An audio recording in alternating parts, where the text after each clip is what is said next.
దానం నాగేందర్ రాజీనామా చేసేందుకు conditions పెడుతున్నాడా? Conditions కోసమే ఆయన ఇక్కడ కాకుండా ఢిల్లీలో కూడా పైరవీలు చేస్తుండా? ఇది ఇప్పుడు జరుగుతున్న చర్చ.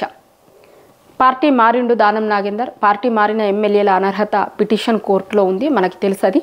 అయితే దాంట్లో దానం నాగేందర్ ఎట్టి పరిస్థితుల్లో రాజీనామా చేయాల్సిందే అనేది మనకి ఇప్పటివరకు అన్ని పరిస్థితుల్ని చూస్తే అర్థమవుతుంది. అయితే ఆ రాజీనామా విషయంలోనే దానం నాగేందరు ఒక డిమాండ్ని పెడుతుండట. అదేంటి అంటే, నేను రాజీనామా చేస్తే గనక నాకు మంత్రి పదవి ఇస్తాను అంటేనే నేను రాజీనామా చేస్తా, నాకు మంత్రి పదవి ఇవ్వండి అనేది ఇప్పుడు దానం నాగేందర్ పెడుతున్న డిమాండ్ అట.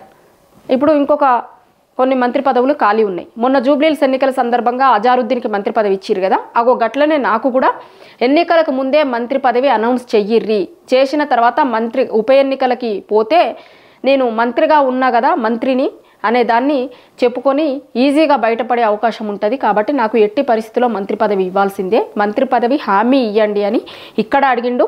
అదే విషయాన్ని ఆయన ఢిల్లీకి పోయి ఢిల్లీ పెద్దల ముందు పెట్టిండు. దానికోసమే ఢిల్లీకి పోయిండు అనేది ఇప్పుడు కాంగ్రెస్ పార్టీలో వినిపిస్తున్న చర్చ.